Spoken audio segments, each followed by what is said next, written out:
Sejam muito bem-vindos, pessoal, a mais um vídeo e, em primeiro lugar, bom dia, boa tarde ou boa noite. E em 18º lugar, Corinthians.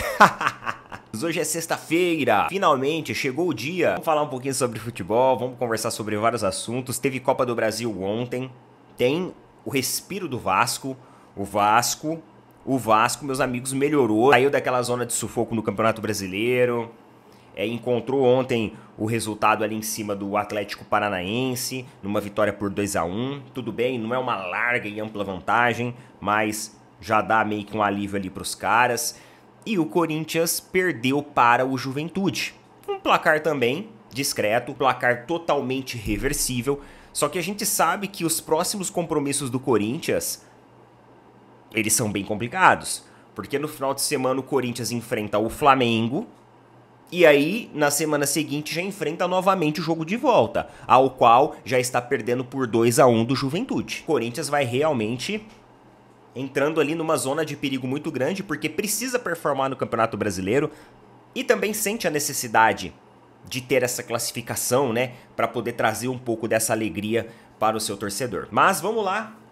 Vamos bater um papo sobre os outros assuntos, vamos conversar sobre várias coisas aqui. Já convido você a deixar o seu like, já convido você também a deixar os seus comentários aí. Lembrando que os comentários é sempre o quê? Uma extensão desse vídeo. Então coloque aí, meus amigos, coloque críticas construtivas, críticas destrutivas, declarações de amor para alguma pessoa, desabafos, desilusões. Fique à vontade, os comentários é seu. Quero conversar com vocês aqui, em primeiro lugar, sobre esse papo do patrocínio do Palmeiras aí, que esse assunto aí tá dando o que falar agora dentro, principalmente das mídias palestrinas, né? Esse assunto parece que deu uma acendida, muitos canais alternativos comentando sobre isso, e é claro que isso acaba gerando uma tendência de todo mundo conversar. Muita gente falando sobre a BYD, falando que tá certa a postura do Palmeiras em recusar as casas de apostas, e falando que o mais legal seria ter uma empresa ali multinacional, uma grande empresa para se unir à marca. Era muito comum, há uns anos atrás, algumas grandes empresas se unirem a grandes times de futebol, grandes equipes. Só que isso foi uma tendência que nos últimos anos acabou meio que caindo por terra. Por que caiu por terra? Porque hoje algumas marcas elas enxergam o público de time de futebol como um público muito fidedigno, um público muito fidelizado com a sua equipe. Ué, Neto, mas isso não é bom? Isso é bom por um lado, mas também é ruim para o outro. Porque é o seguinte, você tem lá a marca, sei lá, dá um exemplo aqui, a Volkswagen resolve patrocinar o Palmeiras. Mano, você pode ter certeza que muitos torcedores corintianos, eles vão deixar de consumir a marca por causa que ela patrocina o Palmeiras. Ah, Neto, tô falando. Eu tô falando. Isso existe, mano. Principalmente dentro do futebol brasileiro e com todas essas rivalidades enraizadas. Isso realmente existe. A exemplo disso, um exemplo simples aqui, bem atual. Vocês viram, né, todo o processo difícil que foi para o Flamengo conseguir adquirir o terreno para o estádio. E aí eu vi vários e vários torcedores fazendo realmente campanhas de excluírem as suas contas lá da Caixa Econômica Federal, justamente porque a Caixa Econômica Federal estava dificultando a vida do Flamengo na compra do terreno. Então, só para vocês terem uma ilustração muito recente, muito próxima nossa aqui, que isso acontece. Algumas marcas, elas se sentiram desestimuladas de ficar estampando os seus nomes, principalmente no patrocínio master. Você vê ainda lá naqueles... esqueci o nome, como que chama aquelas paredes de publicidade que fica atrás de técnicos. Ainda você vê as marcas ali, né? Você vê marcas de cervejaria, marcas de convênio médico, algumas marcas ali de produtos também, ali de higiene pessoal e tudo mais. Porém, isso é bem de bastidor. Eu já trabalhei na cervejaria. E hoje a gente tem uma marca de cerveja que patrocina vários e vários clubes no futebol brasileiro. Se o Corinthians amanhã ganhar o título do Brasil, eles vão fazer um vídeo especial lá na página do Corinthians. Se o Palmeiras ganhar amanhã o título, eles vão fazer o vídeo do Palmeiras. Eles têm copo de todo mundo. Eles têm copo. Essa marca, ela patrocina várias equipes dentro do futebol brasileiro. Por quê? Para que ela não tenha a rejeição do torcedor rival. Então, quando ela vai lá e patrocina meio que todo mundo, ou quase todo mundo, ela meio que tipo assim, olha, estamos patrocinando vocês também. Tá tudo bem, a nossa marca tá vinculada a vocês também. Não é nada pessoal. Mas você acha que isso impede a marca de patrocinar o clube de futebol? Cara, marcas de consumo ao público, talvez sim. Talvez impeça. Talvez impeça. Agora, sei lá, se você pegar uma marca, por exemplo, de um produto que ele é uma matéria-prima, ele não é um produto diretamente que vai para o consumidor, ele é mais um produto dentro da cadeia B2B e não da cadeia B2C, só para entender aí, B2B é quando empresas produzem matérias-primas ou produtos para outras empresas. B2C é quando as empresas produzem um produto para o público consumidor. Por exemplo, isso daqui, ó, desodorante, é um B2C. Eles estão produzindo produtos para nós, né? Vai lá no mercado, vai lá na farmácia, você tem esse produto aqui. Agora, existem algumas matérias-primas dentro desse produto aqui e algumas empresas produzem e fornecem para esse produtor aqui produzir. Aí a gente está falando de uma cadeia B2B. Talvez seja mais fácil uma empresa B2B alinhar o seu nome a uma grande equipe de futebol do que uma B2C. Com isso, o que aconteceu? A gente teve um movimento de entrada das casas de apostas esportivas que elas, mano, pagaram o preço. Ah, quer saber? Dane-se, a gente vai utilizar a popularidade do torcedor ao nosso favor. Então, por exemplo, para a Pixbet, que patrocina o Flamengo, para ela é ótimo ter um público de 40 milhões de torcedores. Para a empresa que patrocina o Corinthians, que é Esporte da Sorte, para ela é ótimo ter uma empresa ali de 30 e poucos milhões de torcedores. As casas de apostas, elas vieram justamente apostando, olha só, pegaram a referência, né? Justamente apostando nessa ideia mesmo da fidelização. O que para algumas empresas é um ponto talvez negativo, eu não estou falando que vai ser um ponto necessariamente negativo, mas pode soar negativo, para outras empresas pode soar positivo. E para as casas de apostas esportivas, isso soou muito positivo. Tanto que todo mundo abraçou. Que nem, por exemplo, o Morumbis, que é um negócio da Bis ali com a Lacta. Mano, foi uma baita de uma jogada de marketing dos caras. Só que não se esqueçam que o Morumbis ele não está só associado ao São Paulo, mas ele está associado também aos shows internacionais que vem do Morumbi. Não é só uma questão do futebol em si, mas também que se estende um pouco a isso. É a mesma ideia, por exemplo, do Allianz Parque. A seguradora Allianz, ela também aposta no Allianz Parque não só como o palco do Palmeiras, o estádio do Palmeiras, mas também um palco de eventos internacionais que acontece todos os meses. Ah, o Justin Bieber vai vir no Allianz Parque. Ah, o Rebelde vai vir no Allianz Parque. Então, pessoal, tem muitas variáveis que influenciam dentro disso. Muita gente está falando da BYD patrocinar o Palmeiras.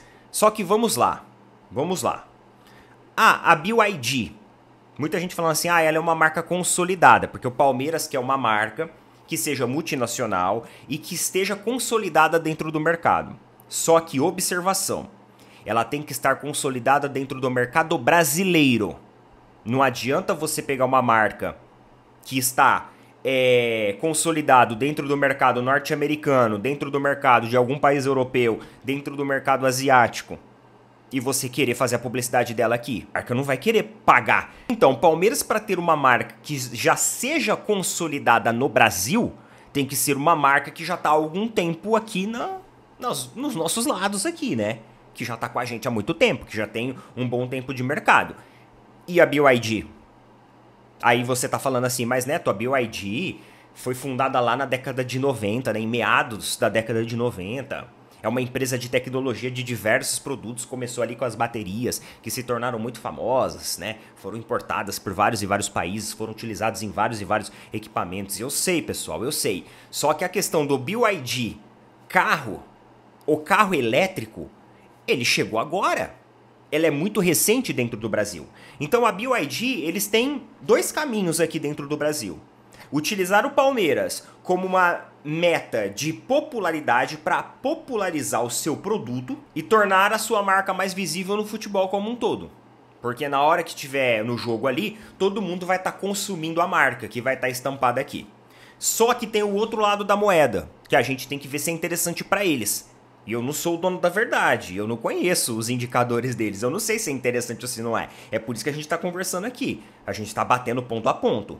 É uma coisinha um pouquinho até, né, extensa de falar, mas é necessário para a gente ter uma reflexão aqui e um debate que seja mais rico ali em conteúdo, para não sair por aí falando coisas sem justificativas, né, coisas jogadas ao vento. Então, por outro lado, a estratégia para eles também pode ser negativa, porque eles vão se associar muito ao time do Palmeiras. E aí talvez os corintianos, os são paulinos, os flamenguistas, que se você somar essa galera, ultrapassa 80 milhões de pessoas, 80 milhões de possíveis consumidores, ou pelo menos parte desses 80 milhões de possíveis consumidores. Talvez seja ruim eles associarem ao Palmeiras, porque talvez muita gente vai pegar e falar assim, eu não vou comprar não. Além de ser carro elétrico, que nem tem infraestrutura no Brasil ainda, peça tudo nova, empresa chegou com o carro aqui agora, ainda tá associado àqueles, àqueles palmeirenses lá, tô fora, não vou comprar BYD não, fi. Acha? Não vou não. Pode ser também. É uma linha de raciocínio errado pensar isso? Não. É uma linha de raciocínio errado pensar o outro jeito? Também não. As duas linhas de raciocínio, elas são válidas. Quem vai poder responder isso pra gente é os analistas da BYD. Se vale ou se não vale a pena. Isso seria super legal. Você ter, pô, BYD aqui atrás, né? Build Your Dreams, né? Pô, legal, né? Bacana, tecnológico. Legal você ter isso estampado na camisa. Seria um puta de um patrocínio pro Palmeiras, claro. Só que é aquilo. Às vezes isso vai ter um preço. Às vezes isso vai ter um ônus. E aí você tem que entender o ponto de vista organizacional, o ponto de vista da empresa, como que a empresa quer ser enxergada dentro do mercado brasileiro para isso. Aí eu vi algumas pessoas falando assim, mas o mercado da casa de aposta esportiva, ele não é um mercado seguro ainda, não é sólido. O mercado do carro elétrico no Brasil, ele é sólido? Ele é sólido? O Brasil tem infraestrutura de pontos de recarga elétrica? O Brasil tem infraestrutura suficiente dentro da sua ramificação? Não estou falando das grandes cidades, tá bom? Porque para uma marca colocar 300 milhões, 400 milhões num time de futebol, ela tem que pensar num todo. Ela não tem que pensar só em São Paulo, só no Rio de Janeiro, ela tem que pensar no todo. O Brasil tem essa infraestrutura? Também não tem. Então, se a casa de aposta é um mercado novo dentro do Brasil, a BYD também é. A gente não sabe até onde vai. A gente não sabe se vai vingar. A gente não sabe se, de repente, o projeto BYD no Brasil vai pivotar. Talvez dê certo, talvez não, talvez eles mudem no meio do caminho. Nós não sabemos isso. Eu gosto sempre de utilizar a frase que o Flávio Augusto utiliza. Estabilidade não existe. Você não sabe se daqui 2, 3 anos, as empresas que nós vemos hoje, elas ainda vão estarem no mesmo nível, elas vão ter crescido ou elas vão ter falido, a gente não sabe. Estabilidade não existe. Ainda mais quando a gente pega ali carros do mercado asiático, elétricos, na sua grande maioria, dentro do Brasil, um país onde claramente você não tem a infraestrutura para isso. Gente, pelo amor de Deus, você vai para algumas regiões aqui, você não precisa nem ir longe não, tá? Isso eu estou falando de estado de São Paulo. Eu estava esses dias numa cidade da minha tia aqui, a 70 quilômetros daqui da minha cidade, mano, lá não tem sinal de celular. Só tem o sinal de celular da Vivo. As outras operadoras, nenhuma funciona lá. Aí você fica assim, mas gente, como isso? Isso, estado de São Paulo.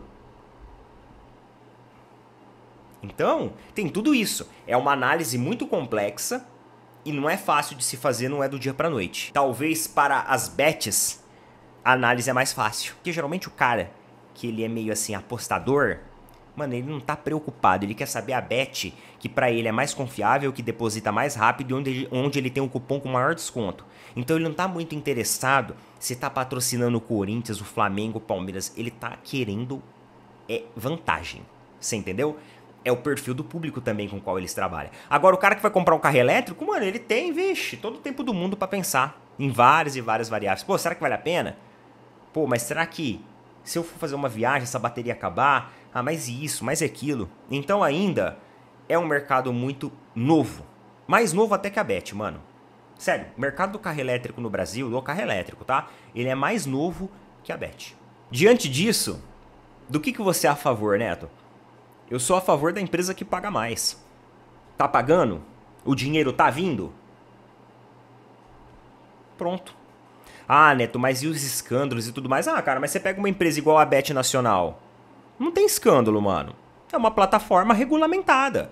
O governo já tá trabalhando para isso, né? Cada vez mais regulamentar essa plataforma. Não tem problema nenhum. Agora, o problema é se a empresa começa a se envolver em escândalo. O problema é se a empresa começa a dar calote no clube, começa a atrasar o pagamento da publicidade, do patrocínio. Esse é o problema. Só que esse problema, meu amigo, você pode enfrentar em qualquer empresa. Vocês viram aí, né, o rombo que aconteceu das lojas americanas. É isso. A gente teve, por exemplo, o Banco Pan-Americano também lá. Lembra da época lá do Silvio Santos? O problema que deu também. A Odebrecht. Problema que deu também. Várias e várias empresas aí, ó. Entre outras também, né? Várias que a gente pode citar aqui. Isso está suscetível a qualquer empresa. Pra mim é o seguinte. A gente tem que pegar uma empresa que seja assim idônea, que pague em dia, realmente, que cumpra com os seus compromissos. Aí, pode ser a BYD, pode ser a Esporte da Sorte, pode ser a Crefisa, pode ser a Crefisa também. Se eles se comprometerem em melhorar o patrocínio, em pagar aquilo que a camisa vale, pode ser também a Crefisa, sem problema nenhum. Agora eu vou fazer uma pergunta para vocês aqui que vai servir como uma reflexão. Se a Leila, ela prioriza tanto uma empresa que não seja a Bet para estampar a camisa masculina do Palmeiras, em virtude de toda a imagem que essa empresa pode passar vinculada ao clube, por que que no patrocínio feminino ela aceitou uma casa de aposta? É porque ela não enxerga o futebol feminino com o mesmo potencial do futebol masculino? Logo ela, que se engrandece tanto, né, sobre a voz da representação feminina e tudo mais? Se ela não quer fazer isso com a camisa masculina, por que ela está fazendo isso com a camisa feminina, então? Porque pra mim, não importa, mas o futebol masculino dá mais dinheiro. Pra mim isso não importa. O seu posicionamento, ele tem que ser o mesmo, independente da categoria esportiva. Fica aí essa pergunta para reflexão. Tarefa de casa. Vamos lá, pessoal, vamos continuar a pauta aqui, porque senão daqui a pouco o vídeo tá com 50 minutos de duração. Esse vídeo ele vai ficar um pouquinho grande, tá? Esse vídeo vai ficar um pouquinho grande. Ó, já vou dar um recado aqui pra vocês agora. Agora. Vocês estão vendo aqui, ó, a 2C Promotora. Mano, esses caras aqui têm um trampo fenomenal. Vou falar pra vocês. A 2C Promotora, eles trabalham com vários tipos de serviços voltados para você. Eles são representantes direto dos bancos. E o melhor de tudo, hoje é sexta-feira, a gente está chegando no final de semana. Eles trabalham de feriado, de final de semana, eles trabalham muito além do expediente bancário. Então se você precisa, mano, de uma antecipação do seu fundo de garantia, se você de repente está passando por uma situação ali, ó, de um pouco instabilidade, está precisando de um crédito, conversa lá com eles.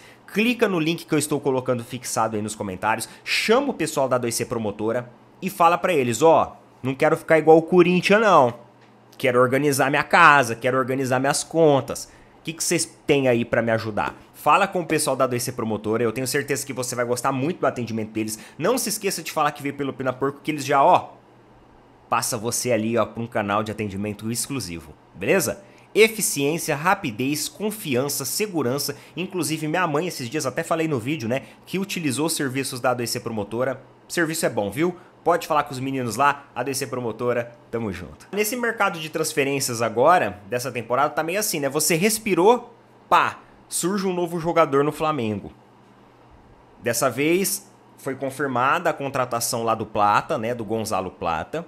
O jogador que chega aí também, vai chegar... Mano, os caras já estão chegando tudo rápido. Ontem o Carlos Alcaraz já foi apresentado, já vestiu camisa. Parece que já vai estar disponível para o jogo contra o Corinthians no domingo. Em virtude justamente das lesões, tanto do Dela Cruz quanto do Michael, mano. O Michael sofreu uma lesão. É aquilo que a gente falou, não vai ser uma lesão que vai necessitar de algum procedimento cirúrgico. Porém, vai ausentar o cara ali de 3 a 4 semanas. Situação do Flamengo, mano. O jogador chega, lesiona. Tá difícil pros caras também. Daqui a pouco os caras vão ter que contratar uns 4, 5 equipes diferentes para poder suprir todas essas carências. Mas, por um lado, parece que o Pedro talvez volte para a partida contra o Corinthians. Muita gente falando assim, nossa, mas o Pedro, será que não vai se desgastar jogando contra o Corinthians? Lembra que a gente tem uma data FIFA depois também, galera. Então a data FIFA ela vai meio que servir para dar uma descansada ali nos atletas brasileiros em geral, porque vai ter a data FIFA. Engraçado, na Copa da América eles não quiseram parar e agora eles vão parar nas eliminatórias. Vai entender, né, o sentido disso. De qualquer forma, o técnico Tite ele foi denunciado por críticas à Conmebol. Matéria aqui do GE, tá? Foi atualizada ontem à noite. Vamos dar uma olhada aqui pra gente entender o que está acontecendo. O técnico Tite do Flamengo foi denunciado pela Conmebol por causa de suas declarações contra a entidade após a vitória sobre o Bahia na última quarta-feira pela Copa do Brasil. Veja bem, ele está sendo denunciado pela Conmebol por ele ter cedido uma entrevista durante a Copa do Brasil. Vamos lá. Em entrevista coletiva, ele comemorou a sua volta à beira-campo após se recuperar de uma fibrilação atrial, decorrente de uma arritmia sofrida na altitude de La Paz, na Bolívia, pela Libertadores, e criticou a entidade. Tite foi denunciado nos artigos 11.1 e 11.2, nos incisos B e F do Código Disciplinário da Conmebol, que falam sobre princípios de conduta. A punição deve ser uma advertência ou até mesmo uma multa. O clube será julgado pela confederação por ter chegado à cidade após o prazo permitido. Aí ele falou assim, ó, é um absurdo a Conmebol obrigar as equipes a estarem um dia antes, um desrespeito à ciência. Todas as pessoas, os médicos, sabem que a partir de 6, 7, 8 horas começa a ter dor de cabeça. A gente quer chegar na hora do jogo, aí o clube é multado. Só sosseguei na hora que vi os exames, o doutor mostrou. Trouxe a esposa, falou pro filho, pra direção. Obrigado ao departamento médico do Flamengo, ao Dr. Bressan. Eles foram muito queridos. Então assim, o que aconteceu? O Flamengo meio que chegou em cima da hora pro jogo. Pra justamente não sentir aquela diferença de altitude em imediato. Porque depois de algumas horas é natural que você comece a sentir os efeitos daquilo. E mesmo assim ele acabou tendo esse quadro de fibrilação atrial, né, Neto? Fibrilação atrial, ela é influenciada por altitude? Ela pode ser. É aquele negócio. A fibrilação atrial ela tende a acontecer mais ainda em pacientes cardiopatas, pacientes que já têm algum tipo de problema no coração. Mas o rarefeito da altitude elevada, onde você não tem muita disponibilidade de oxigênio, ele faz com que fisiologicamente o nosso sistema cardiorrespiratório ele se altere também. Por quê? Porque como você não tem muita disponibilidade de oxigênio em elevadas altitudes, o seu corpo ele começa a trabalhar mais rápido, buscando a homeostase, buscando o seu equilíbrio. E aí o seu coração ele passa a trabalhar em um ritmo mais acelerado para você tentar captar mais desse oxigênio e mandar aí pro seu corpo. É bem assim superficial, uma explicação bem informal, mas é mais ou menos assim que funciona. Com isso, existe a possibilidade de você ter uma desregulação do seu ritmo cardíaco, que é uma fibrilação atrial. É quando seu coração altera o ritmo. Você tem aquele ritmo padrão cardíaco, né, que é a movimentação ali de átrios e ventrículos. Com a fibrilação atrial, ele fica descompassado. Fica fora de ritmo. Basicamente é isso a fibrilação atrial. Então ela pode desencadear isso. E se a pessoa já tiver algum histórico ali de cardiopatia, de alguma cardiopatia, ela vai ficar mais suscetível ainda a isso. E aí toda a emoção do jogo, pensa, todo o êxtase, toda a ansiedade, mano, acelera mais ainda. Pô, o cara entra ali em colapso, mano. Como que teu coração fica na hora que você assiste jogo de futebol? Isso é que a gente tá aqui, né? Quase a nível do mar. Vocês imaginam lá, sem oxigênio. Você começa a catar oxigênio, né? Parece cachorro. Você já viu o cachorro como que é acelerado? Os batimentos do cachorro? O cara começa a ficar desse jeito. Perigoso, galera, sabia? Por exemplo, para brasileiros que saem daqui e vão pra lá assistir jogo, mano, é extremamente perigoso. Para os atletas que estão acostumados aqui e vão pra lá, é extremamente perigoso que isso aconteça. Porque o quadro de fibrilação atrial, se você não consegue regularizar ele, estabilizar, ele embaça, a coisa fica feia. Mas vamos lá. E aí a Conmebol resolveu punir o cara. Mano, eu acho isso daqui uma falta de sensibilidade absurda por parte dos organizadores aí do torneio, por parte da Conmebol. Eu acho engraçado, Conmebol, que assim, vocês falam, né, dos incisos, do princípio, do código de conduta e tudo mais, é bonito isso. Só que quando acontece os casos de racismo,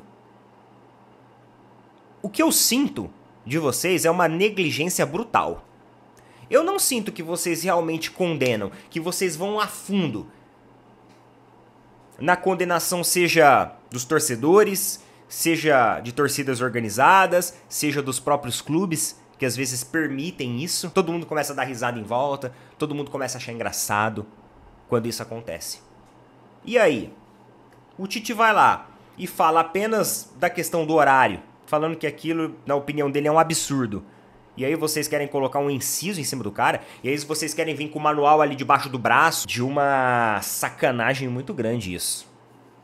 Muito grande. Vocês querem levar o código de conduta à risca, à régua, no fio? Então, meu amigo, começa a olhar também os ônibus que são apedrejados, torcedores que são agredidos, tá? Insultos raciais que acontecem dentro aí, ó, dentro dos estádios. Pela Libertadores afora. Todos os anos se repetem. E nada acontece. Nada acontece. Vai lá, prende uns caras, leva na delegacia, ficha os caras, dali a pouco os caras estão na rua, no jogo seguinte já estão dentro do estádio de novo, e tá tudo certo.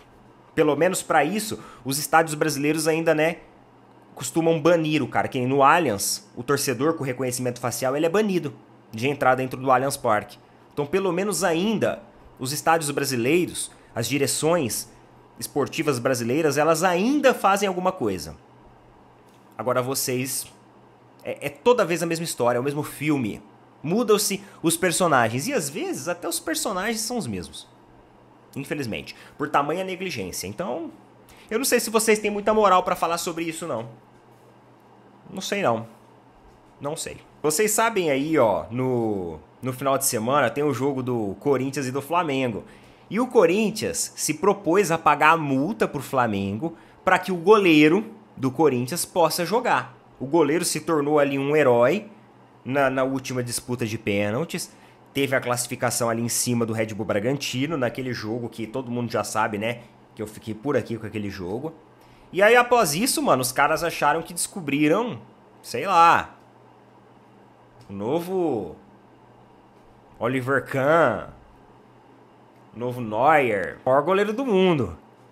Colocaram o cara lá em cima, e tudo bem, legal, bacana o reconhecimento. E aí eles foram lá e se comprometeram com o Flamengo em pagar R$500 mil pro Flamengo para ter o jogador liberado. Agora a questão é o seguinte, vou falar uma coisa aí, ó, Flamengo. Combina a data desse pagamento, tá? Combina a data desse pagamento. Porque assim, eu não entendo. O Corinthians vai fazendo várias movimentações, contratações, vai, ó, jogando dinheiro. E um clube que passa a situação que o Corinthians passa, não era pra estar entregando... Ah, Neto, mas é só R$500 mil. Tá, mas peraí. É só R$500 mil pro Flamengo, é só R$500 mil pro Palmeiras. Agora, pro Corinthians, R$500 mil não é só R$500 mil. Pra um único jogo. Um único jogo. E vocês vão ver que o roteiro ele vai ficar mais engraçado ainda se perder. Beleza? Põe nas opiniões aí, galera, o que vocês acham a respeito de tudo isso que a gente conversou. Agradeço de coração. Não se esqueça de apoiar os nossos amigos da A2C Promotora mais uma vez. São parceiraços nossos e esse vídeo é um oferecimento deles. Boa sexta pra todo mundo e a gente volta conforme tiver notícias. Demorou? Tamo junto. Valeu, falou. Até mais.